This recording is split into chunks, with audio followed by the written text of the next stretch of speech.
আজ করবো আমি আজকে নতুন একটা রেসিপি রান্না। আপনারা তো সবাই তো সব রকম খেয়েছে। আজকে আমি কাঁঠাল দানা দিয়ে, কাঁঠাল দানা, গাটি কচু আর আলু আমি সিদ্ধ করে নুন হলুদ মাখিয়ে নুন দিয়ে সিদ্ধ করে রেখে দিয়েছি। আপনারা তো সবাই সব রকম খেয়েছেন। এবার আমার এই নতুন কাঁঠাল দানা, আলু আর গাটি কচু দিয়ে খেয়ে দেখুন কেমন লাগে। চিংড়ি মাছ দিয়ে আজকে আমি এগুলো সিদ্ধ করে রেখেছি। চিংড়ি মাছটাও ভেজে রেখে দিয়েছি, চিংড়ি মাছের মাথাগুলোকেও ভেজে রেখে দিয়েছি। এবার আমি কড়াই তেল দিয়েছি, তেলটা আমার গরম হয়ে গেছে। এর মধ্যে আমি একটু জিরে ফোড়ন দিয়ে দেবো। আমি জিরে ফোড়ন দিয়ে দিলাম। জিরে ফোড়ন দেওয়ার পরে আমি এর মধ্যে দিয়ে দেবো চিংড়ি মাছের মাথাগুলোকে দিয়ে দেবো। চিংড়ি মাছগুলো ভেজে রেখেছি, চিংড়ি মাছের মাথাগুলোকে এবার তেলের মধ্যে দিয়ে দিলাম। এগুলোকে একটু একটু ভাজা ভাজা হয়ে যেতে আমি মশলা দিয়ে দেবো। ধনে গুঁড়ো, হলুদ গুঁড়ো, লঙ্কার গুঁড়ো, এই মশলাগুলোকে এর মধ্যে দিয়ে দেবো। দিয়ে ভালো করে কষবো। যেগুলো সেদ্ধ করা আছে ওগুলো দিয়ে দেবো। নুন দিয়ে দিলাম, হলুদ দিয়ে দিলাম, লঙ্কার গুঁড়ো দিয়ে দিলাম, দিয়ে একটুখানি হালকা করে অল্প টমেটো বাটা দিয়ে দেবো। টমেটো বাটাটাও দিয়ে দিলাম হালকা করে। একটু কষা কষা হয়ে গেলে আমি ওই গাঁটি কচু আর আলু আর কাঁঠাল দানাগুলো সেদ্ধ করা আছে ওগুলোকে ঢেলে দেবো এর মধ্যে। তারপরে চিংড়ি মাছগুলোকে দিয়ে দেবো। দিয়ে একটু নুন দিয়ে দিয়েছি, একটু মিষ্টি দেবো। মিষ্টিটা আপনার দিতেও পারেন, না দিতেও পারেন, যে আপনার ভালো লাগে। সবাই তো সব রকম ভেবে খেয়েছেন। কাঁঠাল দানা দিয়ে, চিংড়ি মাছ দিয়ে, গাঁটি কচু দিয়ে, আলু দিয়ে খেয়ে দেখবেন, খুব ভালো লাগবে। সবাই তো সব রকম খায়। এগুলো দুপুরবেলা গরম গরম ভাত দিয়ে খেতে খুব ভালো লাগবে। একটু কাঁচা লঙ্কা বাটা দিয়ে দিলাম এর মধ্যে। ঝালটাও আপনারা দিয়ে, যেমন ঝাল খাবেন ঝাল দিয়ে দেবেন। না আবার একটু ধনে পাতা, কাঁচা লঙ্কা দিয়ে নামিয়ে দেবো। এবার একটু ভাজা ভাজা হয়ে গেছে, আমি এগুলোকে ঢেলে দিলাম এর মধ্যে। আমি এগুলোকে ভালো করে নুন হলুদ মাখিয়ে সিদ্ধ করে রেখে দিয়েছিলাম।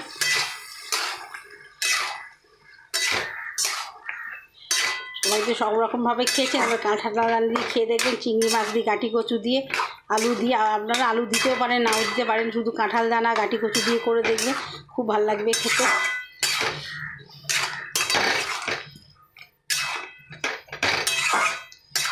একটু হালকা মিষ্টি দিয়ে দেবো, একটু চিনি দিয়ে দিলাম হালকা করে।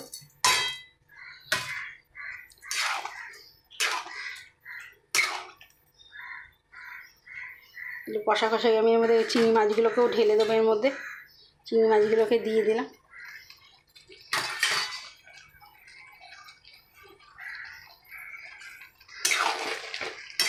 এর মধ্যে হালকা একটু জল দিয়ে দেবো। এটাকে কষা হয়ে গেলে হালকা একটু জল দিয়ে দেবো এর মধ্যে। দিয়ে একটু ধনে পাতা, কাঁচা লঙ্কা দিয়ে নামিয়ে দেবো।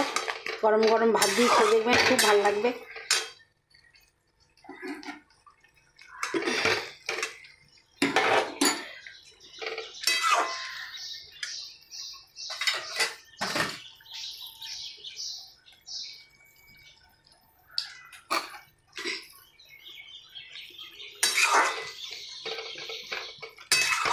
এবার হালকা একটু জল দিয়ে দেবো এটাকে।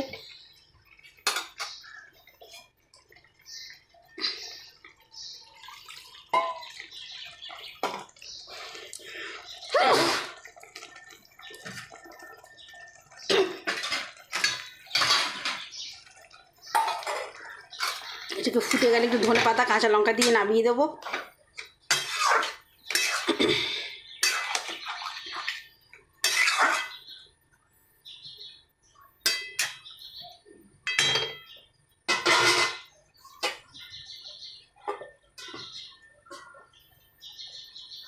এটা একটু চাপা দিয়ে দিলাম।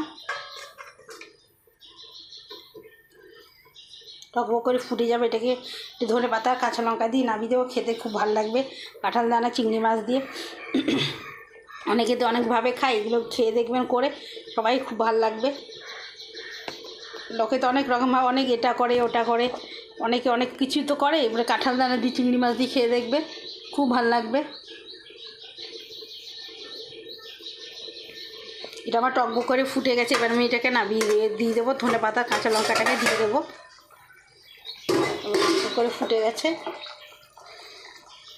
ধনে পাতা, কাঁচা লঙ্কাটাকে দিয়ে দিলাম।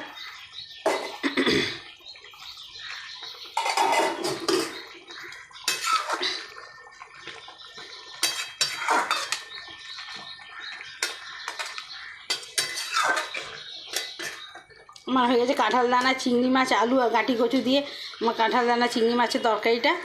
আমার এটা হয়ে গেছে। আপনারা যে যেখান দিয়ে আমার এই রেসিপিটা দেখছেন আপনাদের ভালো লাগলে শেয়ার করবেন, কমেন্ট করবেন, লাইক করবেন, সাবস্ক্রাইব করবেন, তাহলে আমার খুব ভালো লাগবে।